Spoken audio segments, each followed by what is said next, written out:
Hello, everyone. Welcome to Spine Talks, where we bring unparalleled access to world-class experts like the surgeons who are joining me on the panel today. I'm Dr. Rita Roy, CEO of the National Spine Health Foundation, and I'm honored to have Dr. David Polly with us and Dr. Ron Lehman with us today. Both of these surgeons are graduates of the West Point Military Academy, and both of these surgeons trained and worked at Walter Reed. I'm going to turn the program over to start with Dr. Polly and then Dr. Lehman, who will introduce themselves. And then we're going to talk about the unique challenges and opportunities facing our active duty and veteran service members when it comes to their spine health. So Dr. Polly, I'll start with you. Well, thank you, Rita. So I had the privilege to go to West Point, as you said. I served 2 years in the Army line. I was a engineer officer, went to Airborne School, Ranger School, and then went to medical school at the Uniformed Services University. I then had the privilege to be a resident at Walter Reed, did a spine fellowship in Minnesota, and then came back to Walter Reed as chief of spine surgery for about 10 years, and then ended up as chair of the department. And it was a privilege to be there at that point in time and to care for the military population, who are different than the population at large. And Dr. Lehman. Yes, I'm Ron Lehman, currently at Columbia, New York Presbyterian in New York City. Like Dr. Polly, I went to West Point, United States Military Academy. I went right to medical school from that. I went to Jefferson in Philadelphia and did my training and residency at Walter Reed, and then went to St. Louis to do spine fellowship. Subsequently went back to Walter Reed and similarly was the chief of pediatric and adult spine surgery for about 9 years. And then eventually ended up here in New York and was at Walter Reed the entire time. Dr. Polly was actually my chief of spine and subsequently chairman when I trained. And we had the privilege of taking care of all the soldiers from the global war on terrorism in both Iraq and Afghanistan really the entire time. And so, Dr. Polly, you mentioned that there are unique situations that arise when you're treating military spine patients. Let's start off by talking about what that means. Well, first off, I think of the military population that similarly to the professional athlete population. They have to be able to physically perform to do their job. And we talk about how tough it is on the football field. Well, I would talk about how tough it is on the battlefield, where you say it's a life and death situation, and it is a life and death situation. They have to be able to carry remarkably heavy loads with their rucksacks. They've got combat equipment, and they are under fire and sprinting to and from and in terrible ergonomic positions and situations. They don't have a choice. They've got to deliver. And so that is a unique performance envelope, and it doesn't matter if, I've got a lifting restriction of 10 pounds. You pick up and carry your buddy off the battlefield or they die. And so that's the kind of environment that they have to perform in. And the other piece is they're highly motivated.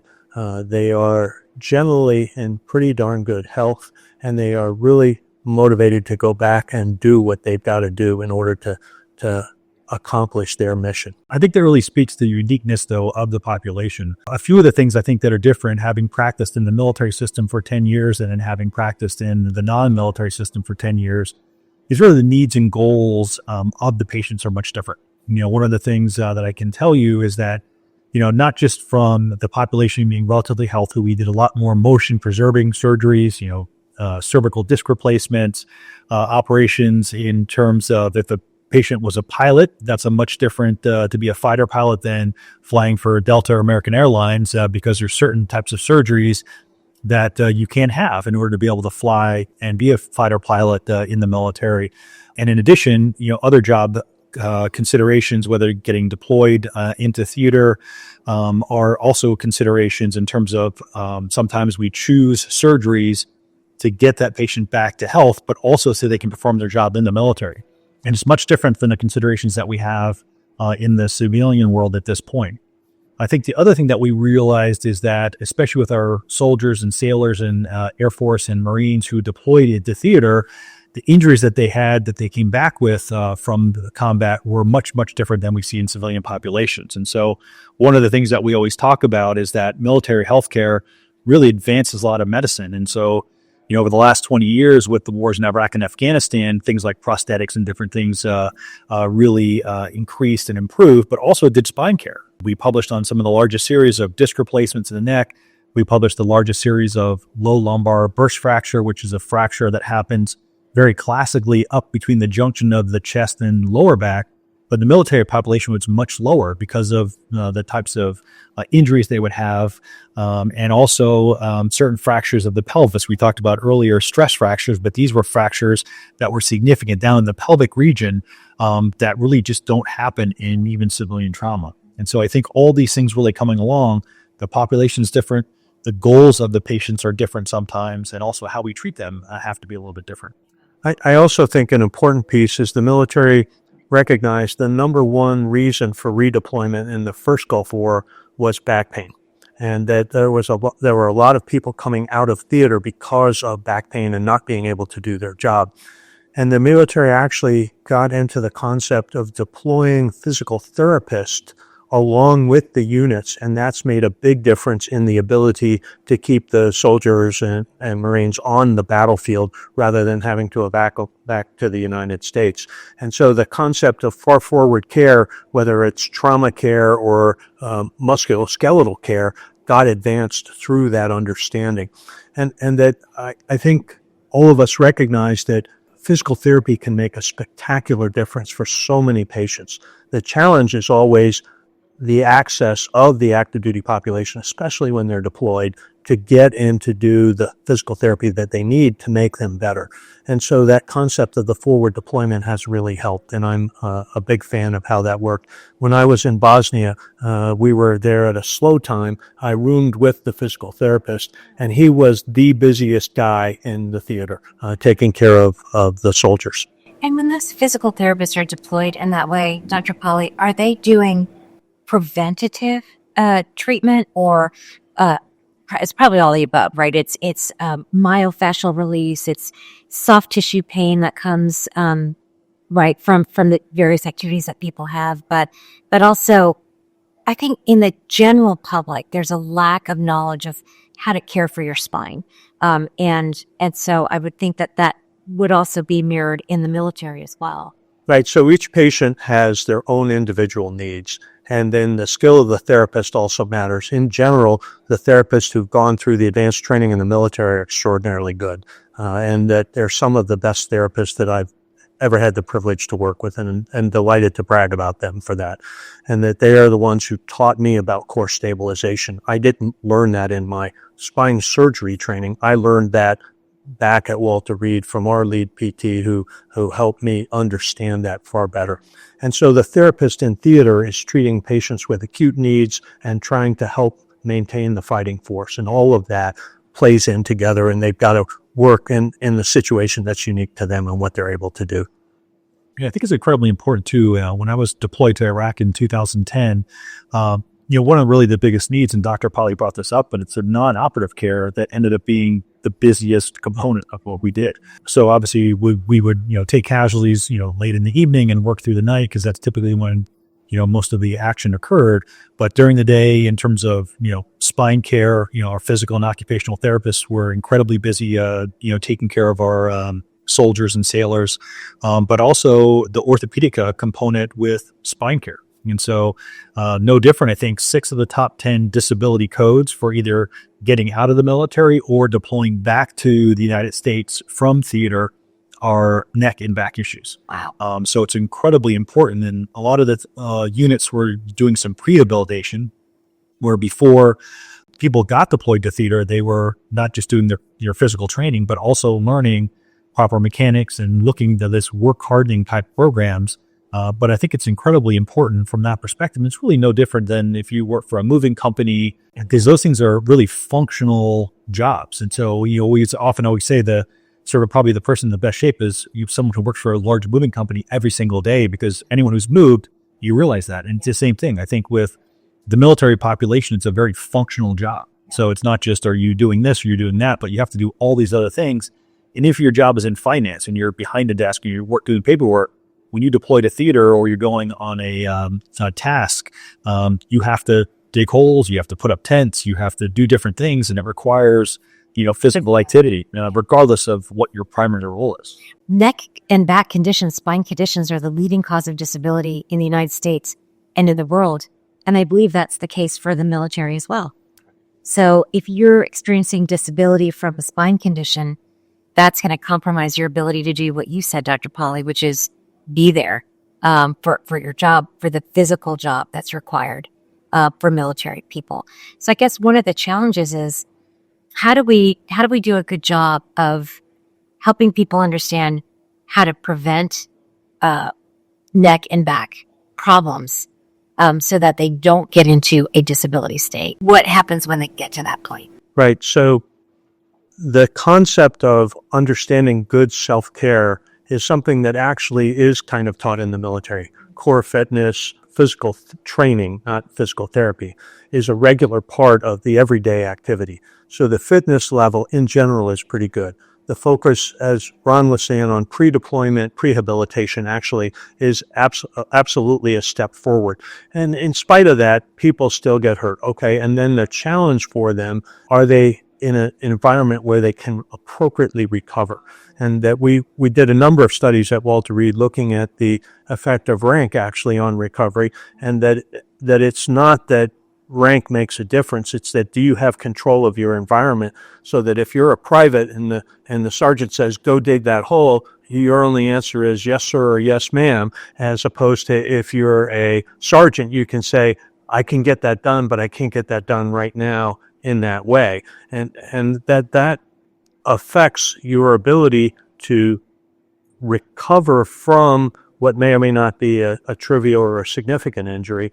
And then the concept of, okay, can you continue on in your employment in the military with various back limitations? Ron and I both have had the opportunity to take care of some incredible American heroes who were part of the special ops community, et cetera, who we would fix them and they would be back kicking down doors for a living, and we might not ever see them back again. And, and it's like 6 weeks post-op and they're like, I'm back to deploying. The concept that you can't do things is constrained by what are your physical abilities and then what are your motivational abilities.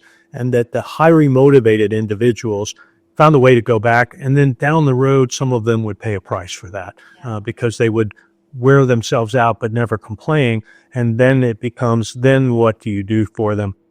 And one of the things that I've seen, and I'm sure Ron has too, is that anytime I see somebody back, they come from a VA referral or whatever, to have the chance to ask them, where'd you serve? And all of a sudden that there's an instantaneous relationship. Oh, you served, you've deployed. Oh, you know what I'm talking about. And that really makes a difference to the patients. It also makes a difference to us because we know something about that individual, that they raised their hand and agreed to serve their country in a way that not that many folks do. And so that dialogue and that camaraderie matters, but then it's how do you address their specific problem with their specific needs, and that's variable depending on each circumstance. Expectation studies are widely done in spine, and this concept that what a spine surgeon thinks as a successful outcome, does that match what a patient thinks is their successful outcome?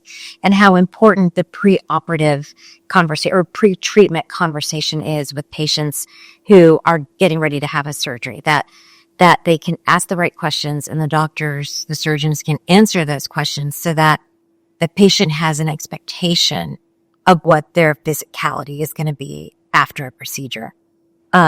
You sure touched on some differences there. I think it actually brings up a good point, especially when you talk about the military environment, military healthcare system, with the things that those individuals have to do compared to people who aren't in the military.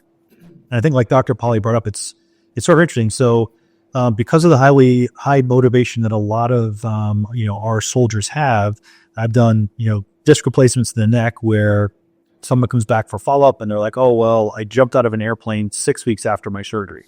None of which you tell people to do.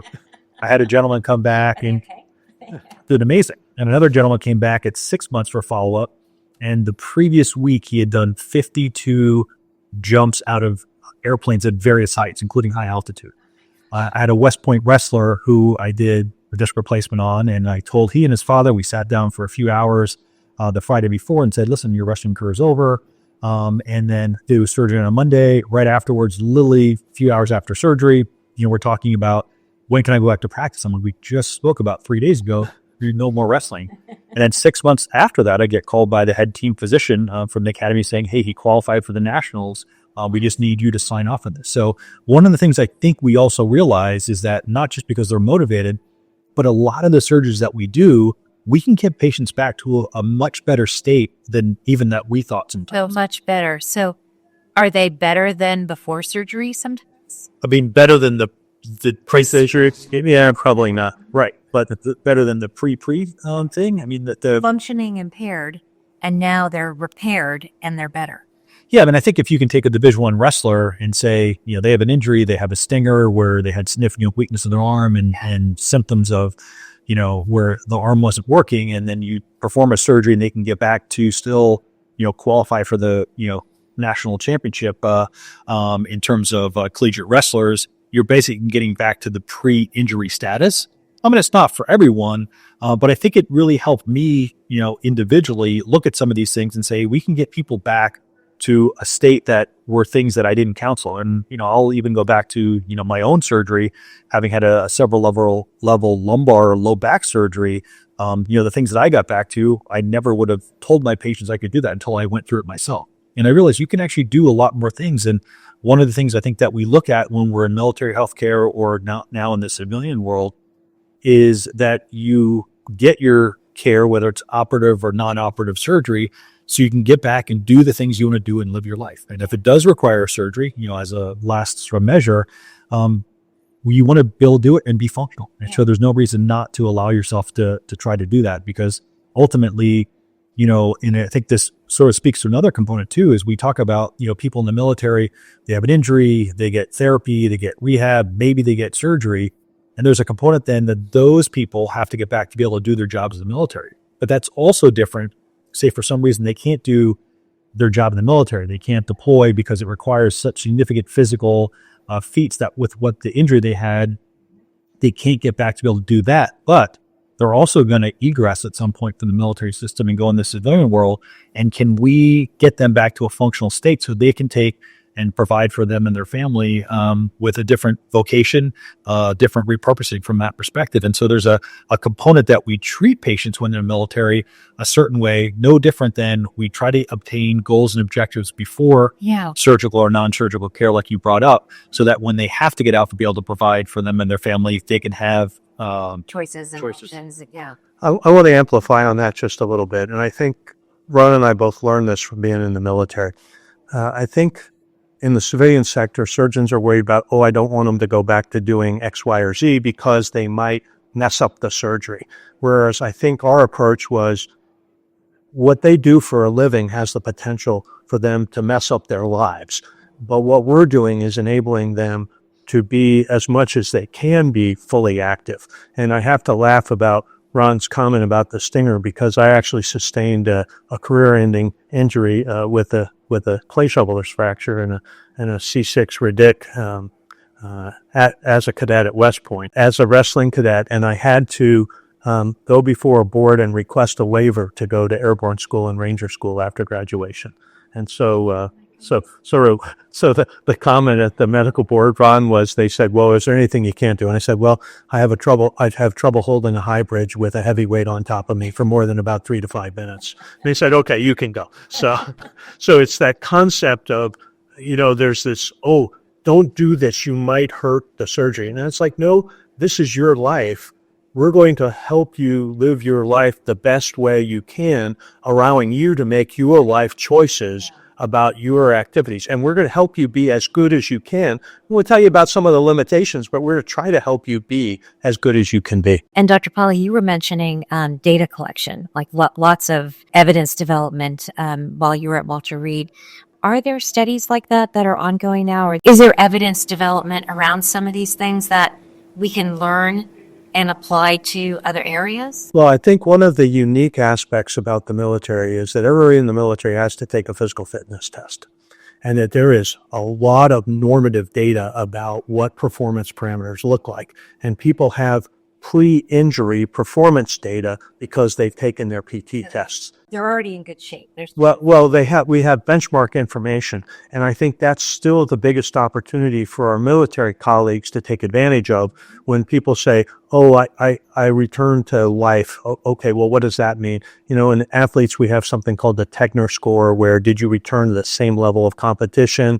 And you can break that down by sport, like playing minutes or number of events competed in, et cetera, et cetera. But for the military, we have their pre-injury baseline data and normative data for the Army, Navy, Air Force, Marines by age and by sex about what they should be able to do. And so I look forward to encouraging our military colleagues to say, okay, for instance, your cervical disc replacement patients, they pretty much got back to doing everything they were doing before. But if you ask me, you say, well, I can run 3 miles at 7-minute pace, or I'd be able to run 20 miles at 5-minute pace. Well, no, because you couldn't do that before. Fitting expectations are very appropriate. And that what I have learned for my, we'll say, non-military, non-younger patients is that what is it that drives someone to see a spine surgeon? And what I tell them drives someone to surgery is typically when your bad days exceed your good days and when you can't sleep at night.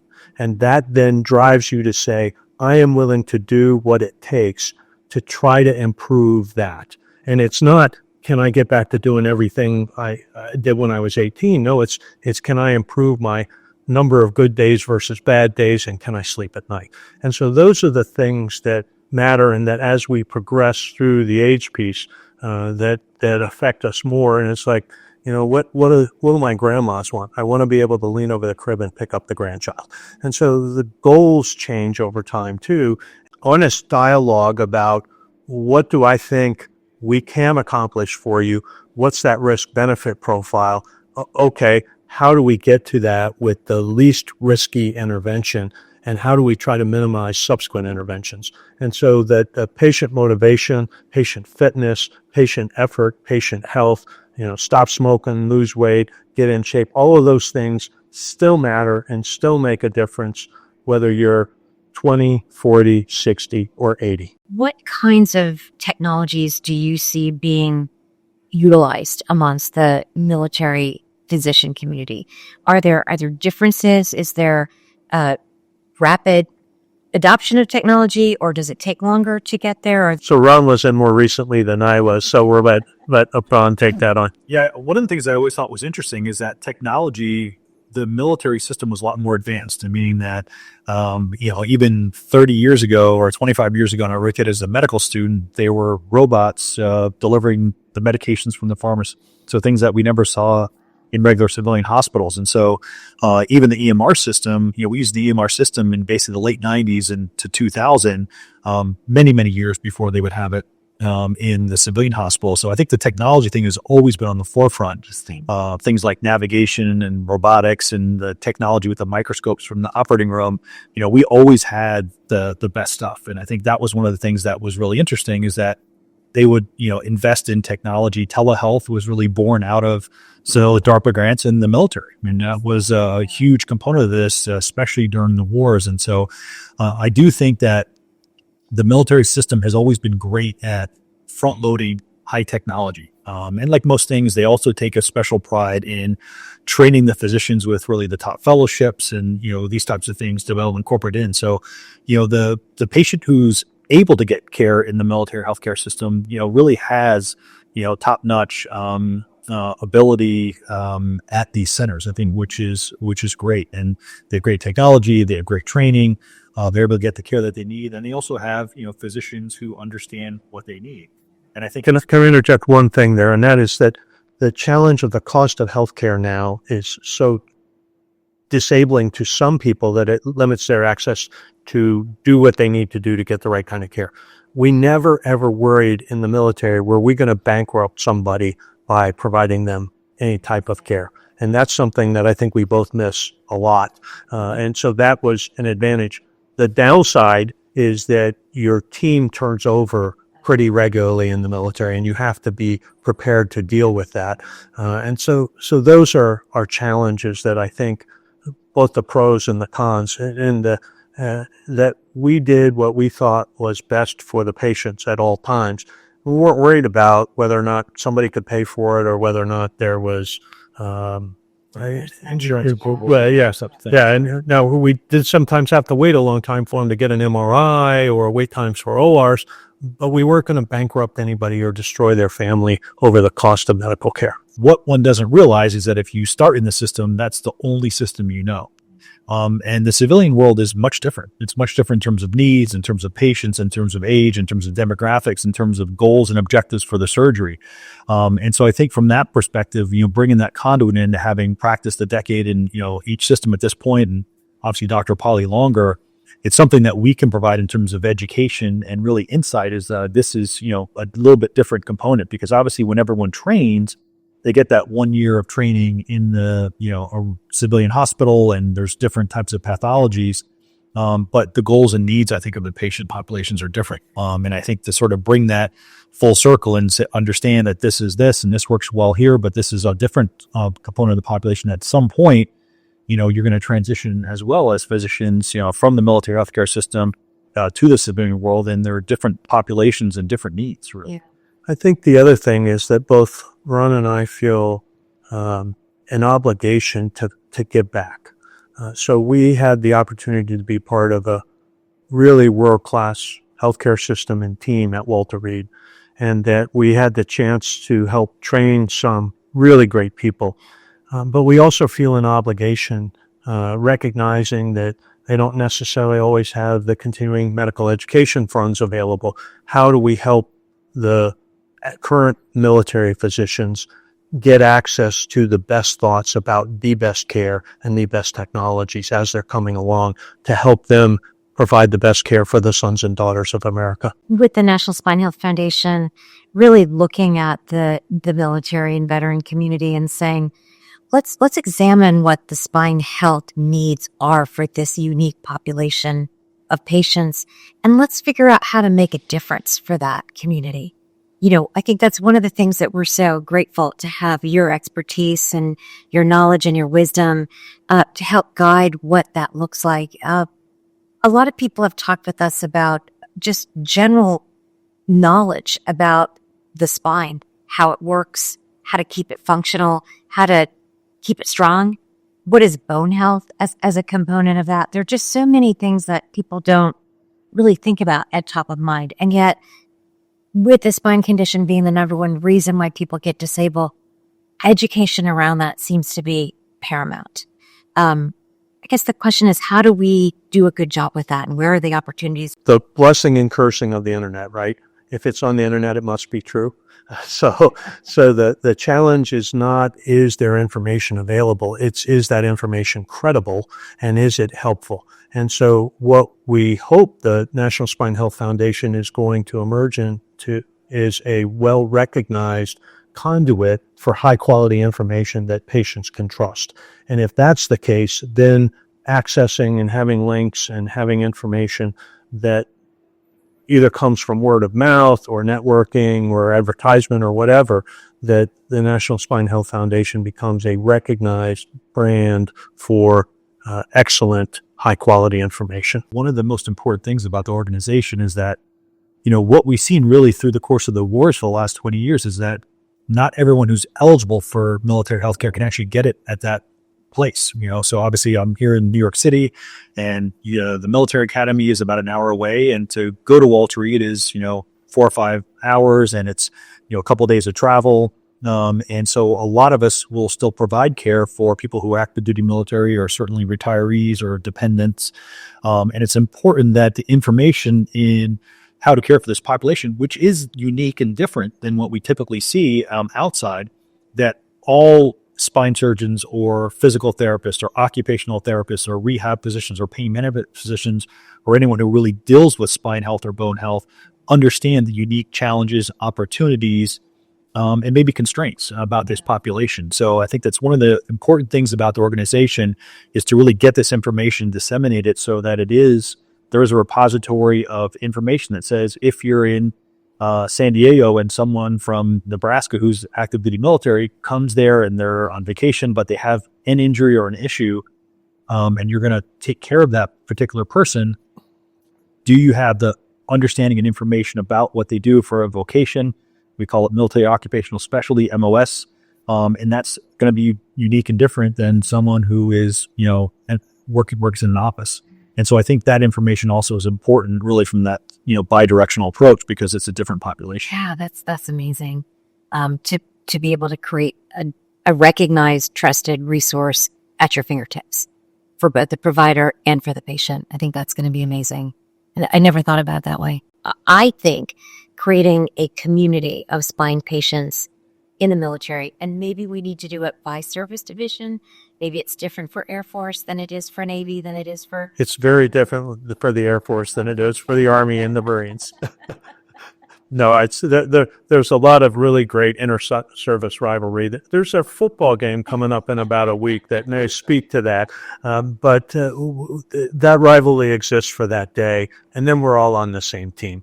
But the needs and the way that all of us worked in the military was you asked the person who had gone before, how did you deal with this situation? How do you make that work? And that we got that information from our predecessors. And so that's part of, I think, what we feel is the desire to give back to our successors about what are opportunities and how might you succeed in that.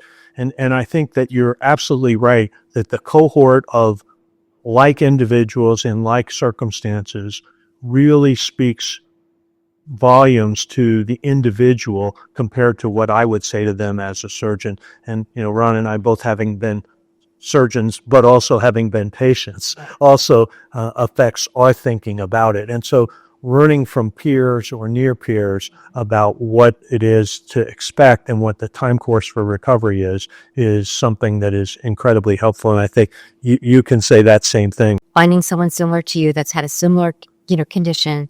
What was their journey like? How do I learn from that? And how do I get hope in their recovery? That is one of the most powerful things I think that we do here, that you help us do, with sharing your knowledge, sharing your patients with us, and us putting the patient stories out there. That sort of testimonial is so important. And being able to carve it out to specific populations, right, I think can be very helpful. Those are unique circumstances. If you're in a tank or you're in a sub or you're in a jet, the ergonomics, as you say, are different, and they present different challenges and different needs, for sure. Let's talk a little bit about patients in the military with pain and how they manage pain, and pain being an indicator of potentially a back issue. How do military doctors approach treatment of that?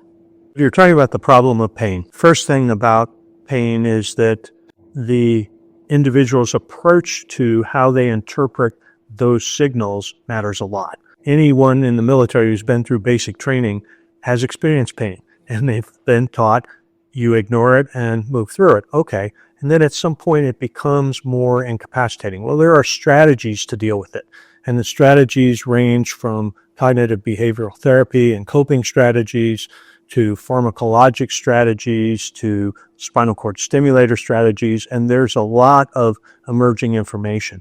But the concept of choosing to move beyond the woe is me, this hurts, I can't do anything, to moving to the point of, yes, it hurts, but I'm still going to choose to be functional is probably the best strategy going forward.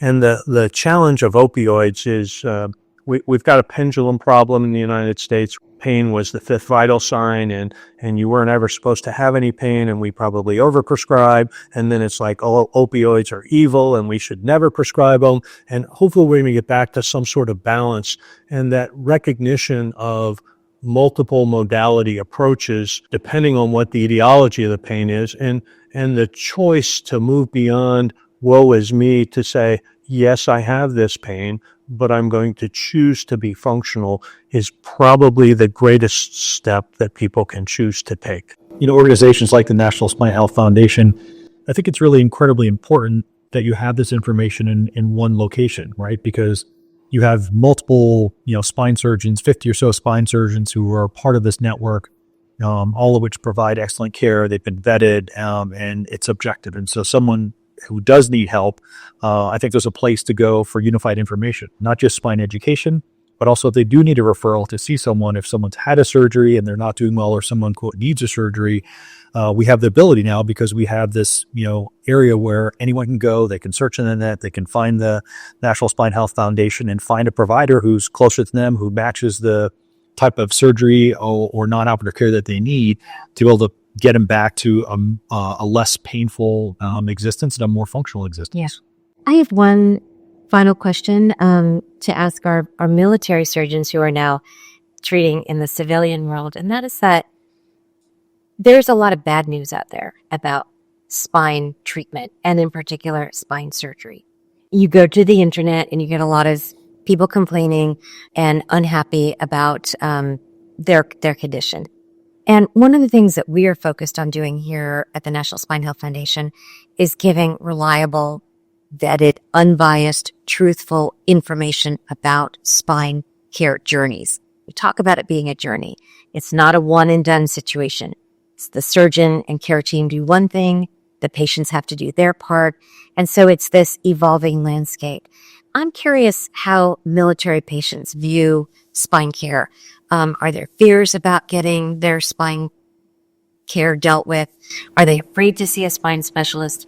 Does it mirror what happens in the civilian world? What does that picture look like? Anyone who has to face any kind of surgery for any reason has an anxiety, and the level of anxiety is variable depending on the magnitude of the intervention, the magnitude of the patient's incapacitation and pain levels. And so it's the question of, are you working with someone who knows what they're doing and what they're talking about? Are they able to make a right diagnosis? I like to say that we need to identify the target before we shoot at the target, because if we don't identify the right target, we're not going to hit it when we shoot at it. And so making an appropriate diagnosis is always step one. And then communicating to the individual what their diagnosis is and what it means is, I think, incredibly helpful.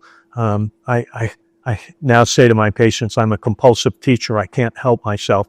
And I'm sure Ron is the same way, that we say, here are your imaging studies. Here is what I'm looking at. Here is what I see. Here's what your symptoms are. Here's how they match, or here's how they don't match. Based upon this, my understanding of your pathophysiology is this.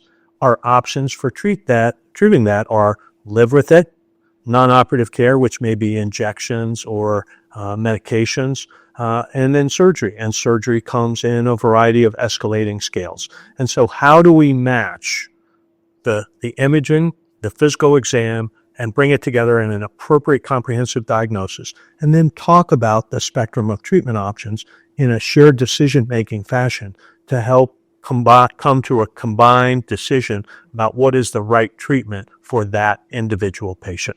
And so that's been my approach to it. Yeah, and I think, part of it is, just like, Spine Fusion has a bad name on Dr. Google at this point, and it's no different in the military, right? Everyone's sort of concerned if the downside is that the loudest voices are the, ones that are hurt, right? And so if someone has a bad experience, or someone, has a back surgery and it doesn't go well, that person's going to tell 20 people. If you have a great experience and, it's a sort of full circle. I was just talking to a gentleman in the hall who went for his father's 60th anniversary of graduation from West Point a few weeks ago. And his mother, his best friend, actually performed surgery on about 3 years ago. And so he stopped me in the hall, and he works for industry. And he's like, I just want to tell you, my mom's best friend, she was at this 60th anniversary at West Point just a few weeks ago, and she's doing great from her surgery. But I think that's important, and I think when, Dr. Pauly sort of brought this up about having more good days than bad days. And, after someone's maximized all their non-operative care, I often tell the patient, you want to ask yourself 2 questions. Do you think about it more? You don't think about it? Does it affect more of your life than it doesn't affect? And so ultimately, if you get to that point, and you quote, to benefit from spine surgery, people do extremely well. So if you do the right surgery for the right person, for the right pathology or problem, and it's done by the right surgeon, you should expect a good result. The downside is not all those things always come into play. And so I think things are relatively simple. We can perform surgeries. Not everyone does perfect, but I think if we use these principles of, quote, do you need it? Have you tried everything else, but you're still not where you want to be from a functional standpoint? and you perform it well and you do it for the right reason, the outcomes are really good to excellent in nearly everyone. Nothing's 100%. But if you do it and they don't need it or there's other things that can be done, then sometimes gets a lot of bad press. I think it's really important to understand that surgery and medical care is like a lot of things, like financial advice or insurance rates or whatever, that there are trade-offs that we all have to make. If I'm successful 80 or 85% of the time, that means I'm not successful 15 or 20% of the time. And that's an important part of the conversation. And so it's a percentages thing. And so it then starts to become a discussion with the patient about their risk tolerance. And the one thing that even the best surgery and the best diagnosis and the best hands doesn't do is it doesn't stop the aging process. And so that, the challenge, I'm not in as good a shape as Ron is now because I'm a few more years down the road than he is. And that, that's going to happen to all of us at a different pace. But my expectations are probably a little different than his are today. And so it's sort of the how do you find and meet that person where they are and then help them understand what their options are and then their choice about how do they want to move forward. And determining how do we define success on a procedure. I think, what's amazing about your patient's friend is that you operated on them 3 years ago. They did great. You never heard from them again. That's success, right? But we don't get to hear that. We don't get to tell those stories because people have gotten better and they've gone on with their lives. And what we want to do here is capture those success stories and really amplify that message out there because most of the time the outcomes are better, right? Most of the time the outcomes are good. Most of the time with the right diagnosis and the right patient and the right treatment, it's a successful outcome. And having that shared decision-making discussion all contributes to that positive outcome for the patient. That's an enormous amount of time that you have to spend with patients, educating them, preparing them for that decision-making. We hope that at the National Spine Health Foundation, our resources are helpful to patients in that discussion that they have with you when they come for a clinic visit, that they could be a little bit more informed and have a discussion that is informed and successful and maybe doesn't take as much time because there's a trusted resource to have. Well, we hope it meets them where they are. Yeah, I just want to say thank you to the National Spine Health Foundation for choosing to take this on. Ron and I both have a long track record with the military, and we grew up there, and that's where our heart is, even if we're not in uniform, and that trying to reach out specifically to them and help the plight of the military and the veterans be better in the spine community is something that I know I feel passionate about, and I suspect you do too, Ron. Yeah, I think most importantly, go Army, beat Navy. Well, I am a believer personally in the fact that we live in this great nation. It is the land of the free because of the brave, and that we are honored and privileged to be able to do our part to help take care of, as you say, the sons and daughters of America. So it's a real privilege. It's been such an honor and delight speaking with our healthcare heroes who put the best of medical science into practice every day for all of their patients. And I thank you so much for your time today. Thank you.